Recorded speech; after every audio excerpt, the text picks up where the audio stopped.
Hey friends, Mike here, and today I'm gonna talk about arpeggios. So what is an arpeggio? Well, basically it means broken chord.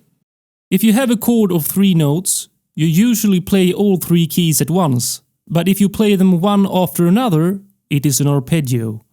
Alright, so let's make some arpeggios. So this is the rack I'm using, and over here we have the arpeggio device. Let's open it up. And what an arpeggio does is that it sends MIDI information to a sound-making device, such as this one, which is a combinator from a refill I made called the Deep Space Dream Module. So an arpeggiator doesn't make any sound on its own. It sends information to a sound-making device, which then makes the sounds. If we flip the rack, you can see that there are lots of cables here. But you don't have to connect those yourself, because Reason can do it for you. So let me show you how to create an arpeggio from scratch. First you need to create a sound making device, and let's go for a Thor synthesizer. Yeah, it's there. Then you right click on the Thor and choose effects. No, sorry, other, and then Arpeggiator.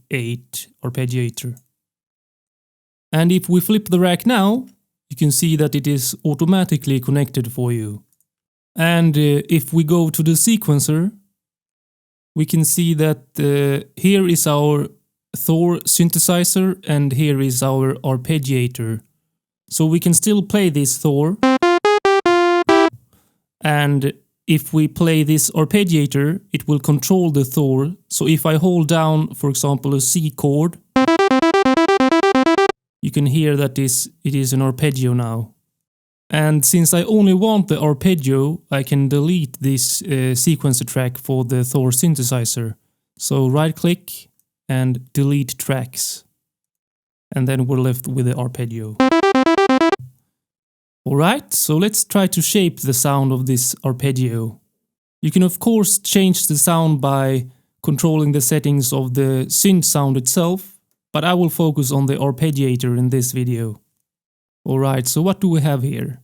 First we have a knob for the velocity, which means the velocity the arpeggiator sends out to the synthesizer.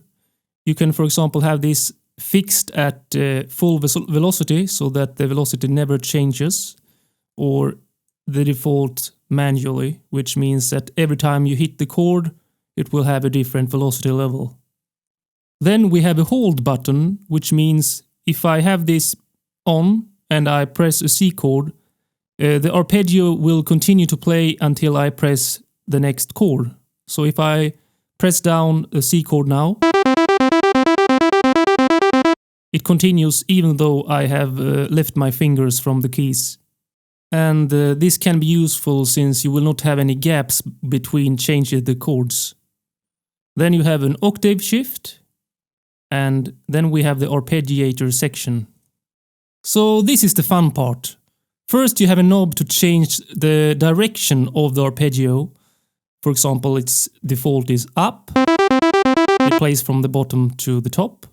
Then we have up and down, down, random, and manual,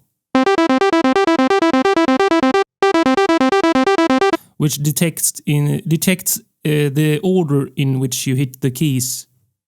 Then you can choose in how many octaves the arpeggio will be played. Default is 1 octave, then you have 2 octaves, and so on. Then you can choose to insert extra notes in the arpeggio. Default is off, then it inserts an extra low note, extra high note, and then some extra patterns here. Then we have the rate of the arpeggio, 1/16 now. You can change it to 1/8. Where do we have it? And so on. Then we have the gate length, which you can use to make the arpeggio more of a plucky sound. The default, go to the right, and more plucky. Then we have this button here, single note repeat, which means that if you hold down only one note, it will repeat it as if it were a chord. But if we switch it off, you can play single notes in between the arpeggio chords like this.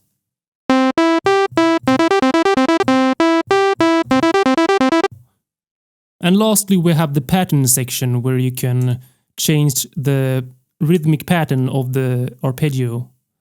Alright, so let me finish by playing something from my own arpeggio here, so you can hear how beautiful it can sound.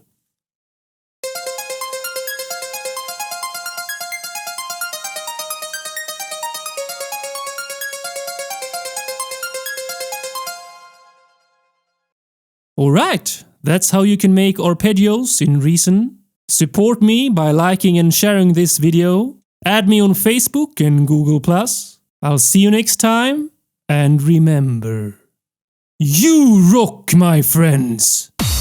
Remember to like and subscribe!